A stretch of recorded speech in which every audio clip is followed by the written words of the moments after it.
Assalamualaikum warahmatullahi wabarakatuh. Waalaikumsalam warahmatullahi wabarakatuh.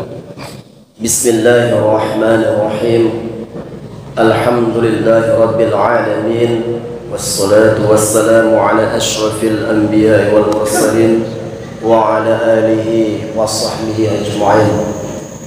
Rabbi shrah li sadri wa yassir li amri wahlul 'uqdatam min lisani yafqahu qawli. Subhanaka la 'ilma lana illa ma 'allamtana innaka antal 'alimul hakim. Shadaqallahul 'azim.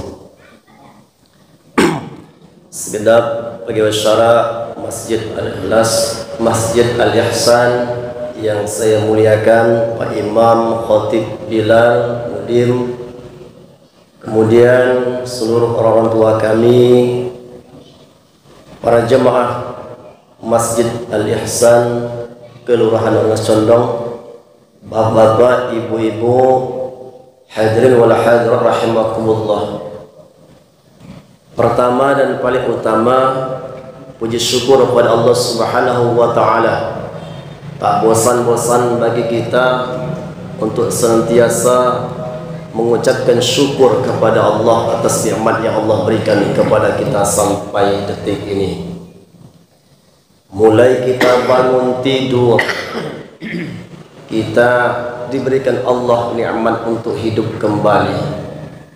Karena kita tahu pada prinsipnya ketika kita malam tidur itu dalam keadaan tidak sadar alias seperti orang mati.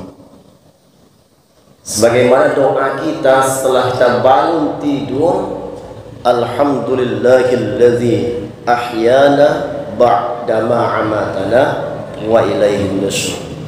Segala puji bagi Allah yang telah menghidupkan kami kembali setelah mati. Artinya tadi malam itu kita mati, maka di paginya kita dibangunkan Allah kembali. Maka sudah selayaknya kita mengucapkan syukur kepada Allah karena kita masih diberikan Allah kesempatan untuk hidup kembali.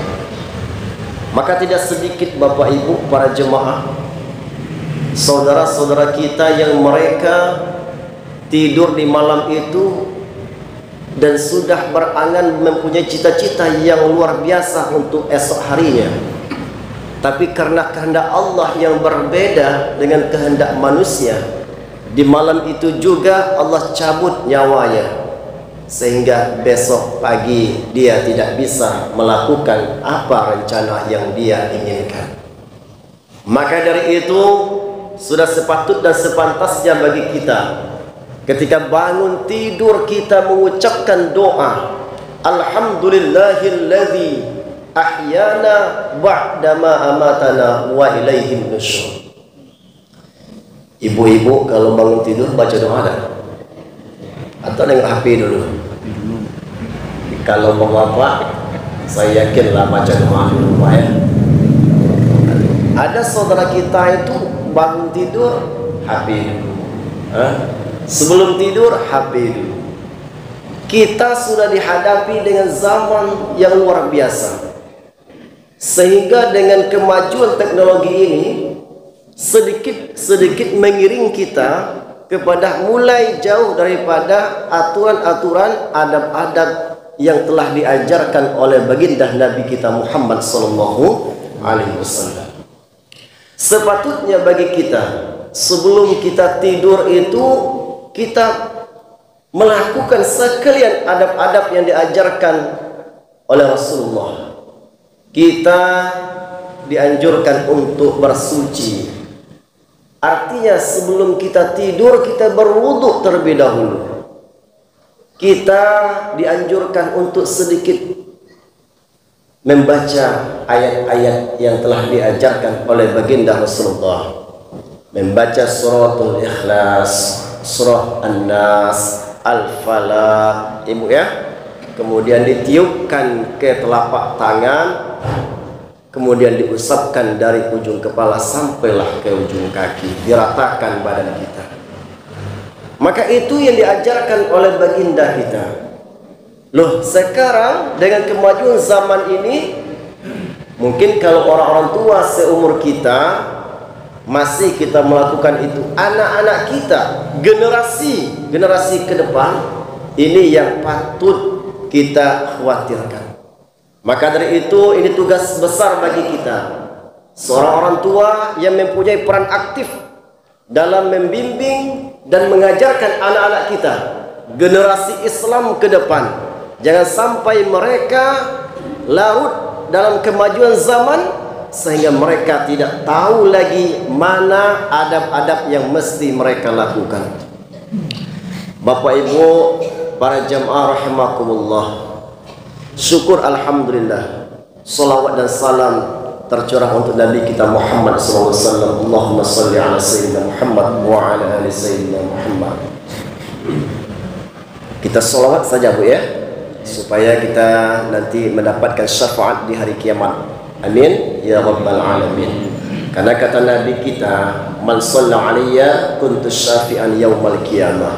Siapa yang gemar bersalawat kepadaku, maka nanti pada hari kiamat akan mendapatkan syafaat pertolongan ya pada hari kiamat. Bapak Ibu para jamaah, orang tua kami, Ustaz Sulaiman yang saya hormati, orang tua kami, kita merasa bersyukur kepada Allah Subhanahu wa taala, Pak. Di usia Bapak Ibu kita masih diberikan Allah kesempatan, masih digerakkan Allah kaki kita, masih Allah gerakkan hati dan fikiran kita untuk aktif bisa sholat berjamaah. Karena beberapa banyak saudara kita seumuran Bapak Ibu ya, yang masih belum mendapatkan hidayah tersebut. Mereka hari ke hari mereka sibuk dengan memikirkan tentang dunia dan dunia. Walhal mereka lupa bahwa dunia yang mereka kejar ini bakalan meninggalkan mereka. Kalau tak dunia meninggalkan mereka, mereka yang bakalan meninggalkan dunia. Bapak Ibu para jamaah rahimakumullah, di antara fadilah, keberkahan, keutamaan kita Bu, melangkahkan kaki dari rumah ke masjid tempat ibadah, maka dua kaki kita yang melangkah kanan dan kiri, satu kaki melangkah, Allah akan mengampuni kesalahan-kesalahan kita. Langkah kaki yang kedua, Allah akan mengangkatkan derajat kita di sisi Allah Subhanahu wa ta'ala. Sampai kita sholat berjemaah di masjid, maka lebih lagi pahalanya yang kita tahu bahwa sholatul jamaah afdal min sholatil fardh bi 27 derajat. Sholat berjemaah itu lebih utama daripada sholat sendirian. Keutamaannya adalah 27 dibandingkan 1. Maka alangkah bahagianya bagi kita, wahai bapak-bapak, ibu-ibu jamaah rahimakumullah. Langkah kaki pertama, Allah ampuni dosa-dosa kita. Langkah kaki yang kedua, Allah angkat derajat kita di sisi Allah Subhanahu wa ta'ala. Di dunia kita sibuk pengen mencari pangkat, kedudukan, tahan mencari muka, tahan kita datang ke orang yang mungkin mau mengangkat derajat kita, tapi kita lupa bahwa ada cara yang luar biasa yang akan Allah angkat derajat kita, yakni orang yang gemar sholat berjamaah. Tidak ada ruginya Pak Bu, tidak ada ruginya bagi orang yang sholat berjamaah. Di antara kita mendapatkan fadilah 27, kita juga mendapatkan pahala menyambung silaturahmi. Dari sholat berjemaah kita bisa bertemu dengan kawan-kawan kita.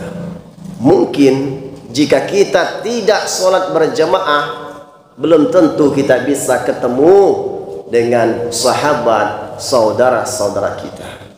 Maka dari itu Bapak Ibu jamaah rahimakumullah, terus selagi hayat kita masih di kandung badan, selagi Allah berikan akal sehat pikiran untuk kita, jangan pernah kita tinggalkan sholat. Madama aqluhu sabitan, selama akal masih sehat diberikan Allah, maka laksanakan sholat berjamaah.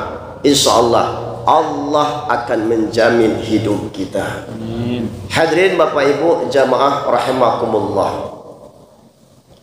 alangkah bahagianya kita datang ke rumah Allah, Pak Bu. Kita datang ke rumah Allah. Masjid ini rumah Allah di dunia. Maka bagi orang yang senantiasa ke rumah Allah, tamu Allah, yang datang ke rumah Allah ini tamu Allah. Allah senang kepada hamba-hambanya yang gemar untuk datang ke rumahnya, apalagi disertai dengan hajat-hajat dan doa-doa yang ia lantunkan. Hadirin Bapak Ibu jamaah rahimakumullah, di malam hari ini sedikit tema yang ingin kita angkat, yaitu tentang maqasid tasyri'iyah. Maqasid tasyri'iyah, tujuan disyariatkannya hukum. Jadi hukum dalam Islam itu ada wajib, ya Pak ya? Apalagi Pak? Ada sunnah, ada makruh, ada haram, ada mubah. Itu. Apa tujuan disyariatkan hukum tersebut? Pada hakikatnya tujuan hukum itu dibuat adalah untuk kebaikan kita, Pak Bu. Maka para ulama membuat suatu bagian bahwa disyariatkan hukum itu tidak lain untuk kebaikan kita yang menjalankan hukum syariat tersebut. Ada 5 maqasid tasyri'iyah itu. Yang pertama adalah hifzuddin, menjaga agama. Kalau ditanya, Pak, kenapa kita diwajibkan sholat? Kenapa kita mesti sholat? Dalam sehari semalam 5 kali kita sholat. Maka inilah tujuannya, untuk menjaga agama kita. Agama yang kita miliki akan senantiasa terpelihara kalau sholat yang kita kerjakan terus terjaga. Karena kita tahu bahwa Nabi kita bersabda, as-sholatu imaduddin, sholat itu tiangnya agama. Faman aqamaha faqad aqamaddin, siapa yang senantiasa mendirikan sholat, artinya dia senantiasa mendirikan agamanya, menguatkan agamanya. Wa man tarakaha faqad hadamaddin, siapa yang meninggalkan sholat, artinya dia merobohkan agamanya. Bapak Ibu jamaah rahimakumullah, masjid ini kalau tak punya tiang yang di atas itu tidak akan kuat. Kalaulah pondasi di bawah ini tidak kuat, maka akan mudah roboh dia. Maka sholat itu adalah ibaratkan pondasi bagi kehidupan kita. Anak-anak kita yang hidup di zaman ini beda dengan zaman yang kita temui, Bu. Beda dengan zaman yang telah kita lalui. Dulu zaman kita, sewaktu usia anak kita itu tidak seperti kini. Mereka lebih kuat tantangannya di zaman ini, karena dihadapi dengan berbagai macam alat teknologi. Nah ini, bagi orang yang bisa memakainya dengan hal-hal yang positif, insya Allah dia semakin hebat anak tersebut. Tapi kalau kurang pandai dalam memakai ini, bisa larut dalam kehancuran. Maka orang tua punya tugas yang aktif untuk menjaga anak-anak kita, Pak Bu. Oleh karena itu, tujuan disyariatkan hukum yang pertama adalah untuk menjaga agama kita. Makanya sholat itu diwajibkan agar agama kita senantiasa terpelihara. Betul, Bu? Ibu belakang tuh tegang nih ya. Minumlah dulu, Bu. Ada apa kok, Ibu ya? Ceramah kok macam kok lah. Kalau tadi belum dikasih air agak tegang. Yang kedua, tujuan disyariatkan hukum adalah hifzun nafsi, menjaga jiwa kita, Bu. Kenapa dalam Islam dilarang untuk membunuh darah yang tidak dihalalkan? Kita tidak boleh saling berperang, tidak boleh saling mengganggu. Makanya untuk menjaga diri kita, menjaga jiwa, itu Allah tidak suka yang namanya pertumpahan darah yang tidak dibenarkan, kecuali yang ada di negara luar sana, Bu, ya. Mereka betul-betul jihad di sana. Nah, itu lain lagi. Kalau kita di sini, kita belum ada yang namanya jihad sampai berperang, itu, Bu, ya. Itu. Jadi jihad kita sekarang ini adalah di tempat kita ini, bagaimana kita melawan kebodohan, melawan kejahilan kita dalam masalah agama ini. Kalau kita tidak tahu, bertanya sama yang tahu. Nah, itu. Jangan kita tidak tahu, sok-sok tahu. Nah, ini bahaya, Bu. Kalau kita tidak tahu, tanya sama yang tahu. Jangan tanya sama yang tidak tahu. Karena kata Nabi, "Idza wusidal amru ila ghari ahli fantazil sa'ah." Apabila suatu perkara diserahkan kepada yang bukan ahlinya, maka tunggulah kehancurannya. Saya pengen buat kue bolu sarang semut. Bertanya sama Pak Ko, Bapak kok tidak tahu? Kaki akhirnya ditunjuknya lah basingan. Yang jadi, Bu, bukan bolu sarang semut, tapi bolu sarang apalah, Bu, ya? Sarang tawon jadi juga. Karena penting kita, Bu, bertanya masalah agama kepada yang ahlinya. Jangan Ibu tanya kepada Google. Jangan tanya sama Mbak Google tuh. Itu semua orang berhak menulis di online, di media sosial. Baik orang Islam, orang kafir, mereka berhak menulis di situ. Mereka berhak mengekspos semua yang mereka ketahui yang ingin juga menghancurkan akidah orang Islam. Maka bergurulah dengan orang yang ahlinya. Nah, itu. Ninda dikit-dikit buka. Kenapa suami Padek marah? Nah, buka di Google. Jangan cari situ, ya. Nah, itu. Cari alasnya. Oh, karena ibunya selalu membuat kesal. Tidak, Pak, ya? Kalau tidak mau kesal, tidak marah. Jadi bapak-bapak, kita juga alhamdulillah punya ibu yang Padek marah. Rupanya ibu yang Padek marah ini ada juga barokahnya. Nah, itu. Sebuah kisah, ada cerita. Kisah ulama besar. Kisah waliullah yang bernama Bajat Haban. Bajat Haban ini, Pak, Bu, dia punya istri yang Padek marah. Maaf ya kalau ada yang Padek marah. Jangan tersinggung. Jangan tersinggung. Ini cerita. Ini cerita. Jadi suatu ketika dia keluar rumah, pengen menenangkan jiwanya. Dicarilah tempat yang bisa menenangkan jiwanya, Pak, Bu. Ada sebuah gua. Dia tengoklah gua itu, nampaknya cocok tempat dia menenangkan dirinya kok. Tidak tahan rumah, sering dimarahkan. Jadi masuk, pas rupanya di dalam gua itu sudah ada 2 orang yang sedang juga berzikir di situ. Bu, jadi di tok-tok, assalamualaikum. Waalaikumsalam. Boleh masuk? Boleh. Ya, cerita demi cerita, akhirnya kita disiko. Kalau nak ibadah, zikir silahkan. Nenangkan diri silahkan. Tapi kalau urusan makan masing-masing. Nah, itu pula Pak, urusan makan masing-masing. Nah, itu. Lanjut cerita. Pas ketika waktu makan tiba, kalau sudah panggilan kampung tengah remuk, itu tidak bisa dihindarkan lagi. Pas waktu makan tiba, maka berdoalah salah seorang yang dalam gua tadi kepada Allah. Sudah berdoa, jatuh makan, Bu. Jatuh makan. Maksud makanan itu langsung adat. Itu. Tidak tahu dari mana jatuhnya. Luar biasa nih kata orang yang baru masuk Bajat Haban nih kan. Itu. Pas waktu makan yang kedua, berdoa lagi orang yang satu lagi. Jatuh lagi makanan dari langit. Jadi bingung bu, budget haban kok tadi bingung. Aku nak doa macam mana supaya jatuh juga makan dari lagi.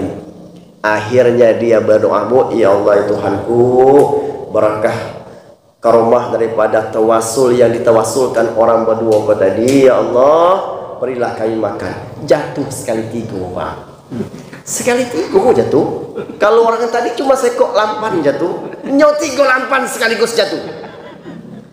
Heran pula orang yang berdua tadi pak bu. Kau doa macam mana? Kami cuma jatuh satu lampan makanan, kau langsung tiga. Nah, kamu doa macam mana? Kata Bajak Haban, kami berdoa kepada Allah, ya Allah, melalui barokah daripada seorang wali di kampung ni yang bernama Bajak Haban, berikanlah kami makan. Rupanya si Bajak Haban ini pak bu, tidak tahu kalau dia seorang wali. Di mana datang ke waliannya? Di antara dia taat kepada Allah, dia sabar dengan dimarah bininya. Oh, jadi wali. Jadi wali. Oh, kamu berdoa barokah Bajak Haban. Iya, aku kok Bajak Haban. Oh, pantasan dia berdoa minta karomah barokah yang didoakan orang tadi dengan untuk dia dewek dapat tiga. Oh. Jadi kesimpulan cerita nih Pak, Bu, ya, memang pada prinsipnya seorang wanita tuh mulutnya pendek, ya, tapi hatinya baik. Ya dah Bu ya, ndak kita pinta pun Pak, baju dibelinya. Itu. Saya tuh Pak, Bu, di rumah dak pernah minta beli baju dah. Tahu-tahu datang baju. Saya bingung, tak pernah saya minta beli baju. Rupanya seorang istri kok dia berpikir nengok lakinya sering keluar pakai baju kusut terus kan, dibelinya baju. Rupanya perempuan kok hatinya baik. Dia ni boya. Alhamdulillah. Mulut be Pak padat cerewet tu, tapi hati baik. Tapi sepadat-padat kita lah menyikapnya Bu ya. Terkadang kita kalau laki-laki tak sabar pula nengoknya macam itu kan. Itu. Jadi Bapak Ibu hadirin jemaah rahimakumullah, itu cerita seorang waliullah, artinya menuntut kesabaran kita dalam menghadapi semua permasalahan. Ini yang kedua, maqasid tasyri'iyah untuk menjaga jiwa kita.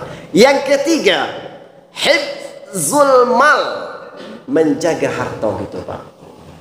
Kenapa dalam Islam judi itu diharamkan? Kenapa judi itu diharamkan Pak? Tidak lain dalam Islam supaya terjaga harta kita. Jika orang itu suka main judi, 1 kali menang 10 kali kalah. Betul? Sekarang Pak, saking hebatnya ilmu orang zaman sekarang, divariasi-variasi terus yang namanya judi. Kalau dulu mungkin meja judi, ada meja khusus tempatnya. Sekarang tidak perlu lagi Bu. Anak kita, jangan ibu bilang anak kita tuh baiknya anaknya dalam kamar lah. Dalam kamar main judi. Orang main judi pakai HP, judi online namanya. Itu. Jangan kita bilang budak kini di rumah tak keluar rumah tu baiklah, belum tentu. Kalau zaman dulu iyalah yang dipegangnya kan. Zaman kini lain. Aduh. Kalau dah ketik HP, anak ibu dalam rumah lah, itu ya boleh dibilang baik itu. Itu. Jadi kalau ada HP dipegang dalam kamar, tak keluar rumah, belum tentu. Itu. Mudah-mudahan baik itulah. Alhamdulillah. Makanya diharamkan judi untuk menjaga harta kita. Tidak ada dalam sejarah orang yang suka main judi itu menang terus. Tak ada Pak. Banyaklah melarat hidupnya. Banyaklah melarat. Terjual rumah, terjual televisi, kulkas dan lain sebagainya. Akhirnya bini jual. Kan gawat. Habislah hidup. Makanya Islam mengharamkan itu untuk menjaga harta kita, supaya harta kita tetap utuh sampai keturunan kita. Kita meninggal dunia, ada Pak yang kita tinggalkan untuk anak keturunan kita. Iko kita meninggal dunia, dah ketik yang diharapkan oleh anak cucu kita. Mana harta tinggalan datuk Pak? Dah ketik. Itu cuma sebatang duku dekat rumah tu lah. Duku tu pun nak mati pula. Itu. Bu ya? Itu. Oleh karena itu, hal-hal yang dilarang oleh Islam itu ada tujuannya. Ada maksud dan tujuannya supaya harta kita terjaga, jangan habis tidak tahu arah gitu. Nah ini yang ketiga. Yang keempat, kenapa disyariatkan hukum yang keempat adalah hifzul akli, menjaga akal. Apa contohnya? Diharamkan minum khamar. Kenapa dalam Islam khamar itu, Bu? Ini bukan khamar. Kenapa dalam Islam diharamkan minum khamar? Supaya akal kita terjaga. Orang kalau sudah minum khamar, itu akalnya sudah mulai hilang secara utuh enggak, Bu, ya. Tapi sudah ngawur cakapnya. Itu nganggap orang kok kecil galau. Nyola yang paling hebat, pelah cuil dikit boleh tuh. Itu. Jadi kalau sudah akalnya tidak sehat lagi, sehingga sholat pun nanti tidak tahu lagi apa yang dia katakan. Makanya dalam Al-Quran, la taqrabus sholah wa antum sukara. Jangan mendekati sholat dalam keadaan mabuk. Orang mabuk disuruh sholat, apa bu yang tidak dibacanya? Itu.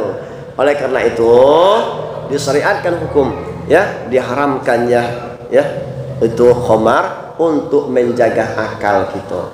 Penting jaga akal, Bu. Kalau akal sehat, insya Allah kita nak melakukan pekerjaan itu enak. Itu, ya Bu, ya. Tapi akal sehat tergantung ke badan sehat. Al-aqlus salim, kata Ustaz Sulaiman tuh, al-aqlus salim fil jismi salim. Akal yang sehat terletak kepada badan yang sehat. Kalau badanlah sakit, akal kok lamu. Lain lagi ceritanya. Itu. Apalagi kalau dompetlah sakit. Itulah mula ayo tuh. Lah kacau tuh kata Ustaz Sulaiman, memotong minyak lagi ya kan. Putus. Jadi Bu, ya penting jaga badan sehat. Di usia kita kini tuh jangan lagi nak banyak cinta dunia, jangan lagi nak cita-cita nak bangun rumah bertingkat, Bu, ya. Itu bapak-bapak juga jangan lagi nak berencana nak berbini lagi, usah lagi. Ya. Dekatkanlah Allah itulah. Ya. Umur kita kok kata Allah, kata Nabi kita dalam hadisnya 60 sampai 70, lebih dikit lah dari itu. Itu, ya Bu, ya. Oleh karena itu di usia kita kini kok banyaklah dekatkan diri kita kepada Allah. Tidak tahu, Bu, tidak tahu. Ajal tidak pernah ngasih tahu dan tidak pernah berikan undangan untuk kita. Ustaz Sulaiman, besok pagi giliran kau ya, malaikat Israel datang ke rumah, saya siap. Tidak pernah, Bu. Kalau macam tu awak mau malam kau nak zikir sampai pagi esok. Kalau kasih tahu macam tu enak. Tidak pernah. Itu termasuk rahasia Allah. Kematian itu rahasia Allah. Rizki rahasia Allah, jodoh rahasia Allah. Jadi rahasia Allah yang tidak Allah kasih tahu sama kita. Surga, neraka rahasia Allah. Tapi sudah Allah kasih bayangan kalau kita beramal soleh, Ibu, ya. Itu insya Allah beriman, beramal soleh, insya Allah Allah balas dengan kebaikan yang di surga. Itu. Oleh karena itu Bapak Ibu jemaah rahimakumullah, ya, kita sudah diberikan oleh Nabi kita bayangan itu bahwa beramallah kita seolah-olah kita bekerjalah kita seolah kita hidup selama-lamanya, dan beramallah kita seolah-olah kita besok mati. Oleh karena itu kalau kita tahu besok kita akan mati, maka kita akan bersungguh-sungguh serius dalam beramal, serius dalam beribadah kepada Allah Subhanahu wa ta'ala. Terkadang Pak, Bu, mohon maaf, kita nih sholat khusyuk kita dikitnya. Walhal sholat itu yang dinilai itu kekhusyukan kita. Seberapa dalam, seberapa khusyuknya kita, itulah yang dinilai Allah. Ini yang membuat kita itu. Jadi bagaimana sekarang itu usahakan kita itu ibadah itu khusyuknya itu yang mesti kita datangkan. Itu.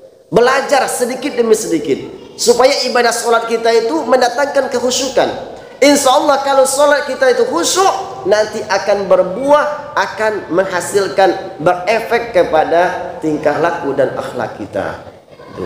Banyak orang sholat cuman melepaskan kewajiban saja. Sudah Allahu Akbar sampai selesai, Assalamualaikum, Assalamualaikum, selesai. Itu. Jadi ini terkadang tidak berbekas dalam diri seseorang tersebut karena tidak memikirkan bagaimana pengen sholat itu supaya khusyuk. Itu. Ibu ya. Baik, yang terakhir adalah tujuan dia syariatkan hukum adalah hifzun nasab, menjaga keturunan. Kenapa dalam Islam diharamkan zina? Supaya terjaga keturunan kita, Pak, Bu. Kalau seseorang melakukan hal itu, maka nanti di mata tengah-tengah masyarakat akan buruk pandangan orang. Orang akan bilang, oh itu anak zina, itu anak haram, itu yang keluar di mulut orang. Makanya kita diharamkan melakukan itu supaya terjaga keturunan kita, menjadi keturunan orang yang baik-baik saja. Nabi kita tuh, Pak, keturunan orang baik-baik dari orang Quraisy yang terpandang itu. Jadi kita tuh pengen nanti orang-orang keturunan kita di bawah itu orang-orang yang terpandang. Nah, itu. Jangan sampai jadi sebutan orang. Nggak usahlah dengan dia tuh anak. Nah, anak haram. Ada anak haram, Bu. Berarti anak haram, Bu ya. Anak tuh suci kalau. Yang haram tuh gawe orang tuanya. Jadi kita bantah kalau ada orang bilang itu anak haram, kita bantah. Bahwa anak itu suci. Ini sesuai dengan hadis Nabi. Kullu mauludin yuladu 'alal fitrah. Setiap yang dilahirkan itu dalam keadaan fitrah, suci, bersih. Tidak berpengaruh dengan gawe orang tua dengan anak itu. Walaupun dia ini lahir di luar nikah, kalau dia ini anak yang nanti tumbuh kembang dengan mempunyai akhlak yang mulia, beramal soleh, insya Allah dia menjadi orang yang disenangi oleh Allah Subhanahu wa Ta'ala. Kalau Allah sudah senang dengan kelakuannya, Allah balas surga untuknya. Bicara masalah dia lahir entah duluan atau belakangan, itu tidak urusan dia, karena dia tidak tahu, Ibu ya. Kalau kita pengen minta, Bu, awak pengen lahir daripada orang-orang yang taat dengan Allah misalkan, itu. Tapi kita tidak tahu. Itu kita tidak bisa minta. Tinggal lagi kita tuh bagaimana sekarang kita pengen menjadi orang-orang hamba-hamba Allah yang taat ibadah kepada Allah. Bapak Ibu jamaah rahimakumullah, kita punya harta, Bu. Harta kita punya, ya. Anak-anak kita berprestasi lah, hebat-hebat lah, sukses galau. Tinggal lagi kita tuh bagaimana hidup kita sekarang itu bisa lebih aktif mendekatkan diri kita kepada Allah Subhanahu wa Ta'ala. Tinggalkan perbuatan kata-kata yang tidak bermanfaat. Karena apapun yang kita ucapkan, apapun yang keluar dari lisan kita, itu akan dicatat oleh malaikat. Sengaja tak sengaja nanti akan dicatat. Ma yalfazu min qaulin illa raqibun atid. Tidaklah yang keluar dari lisan seseorang itu melainkan akan dicatat oleh malaikat raqibun atid. Oqib dan atid. Baik yang buruk dicatat semua. Maka kita perlu mengrem, perlu menjaga omongan kita. Itu, memfilter omongan kita supaya jangan sampai keluar dari lisan kita itu kata-kata yang tidak baik. Itu. Karena kalau keluar kalimat-kalimat yang tidak baik akan dicatat menjadi tanggung jawab kita nanti di hadapan Allah Subhanahu wa Ta'ala. Hadirin Bapak Ibu jamaah rahimahullah, terakhir sebagai penutup kajian kita di malam hari ini, kita jika nampak baik itu satu butir pasir ataupun satu butir kotoran dalam masjid nih, Bu, tidak salahnya, Bu, saya tuh sering saya ambil sekok. Saya simpan di kantong, kan tidak najis, Bu ya, cuma sampah kertas kadang ataupun pasir-pasir masuk kantong ataupun pegang dulu pada keluar tuh, buang keluar. Bu, satu butir pasir, satu kertas kecil yang kita pungut di dalam masjid tuh, itu pahalanya luar biasa. Bagi orang yang gemar membersihkan rumah Allah, masjid ini, Allah akan sediakan rumahnya di surga nanti, Bu. Allah akan sediakan rumah tempatnya di surga nanti. Alhamdulillah. Itu saja mungkin ibu-ibu. Mudah-mudahan kita senantiasa selalu dalam lindungan Allah SWT dan mendapatkan ampunan dan rahmat kasih sayang Allah SWT, dan semoga kita selalu bisa mendekatkan diri kita kepada Allah ibadah kita ya diterima Allah Subhanahu wa taala. Amin ya rabbal alamin. Terima kasih atas perhatiannya. Mohon maaf atas segala kurangannya. Akhirul kalam, wallahul muwaffiq ila aqwamit thoriq. Assalamualaikum warahmatullahi wabarakatuh. Waalaikumsalam warahmatullahi wabarakatuh.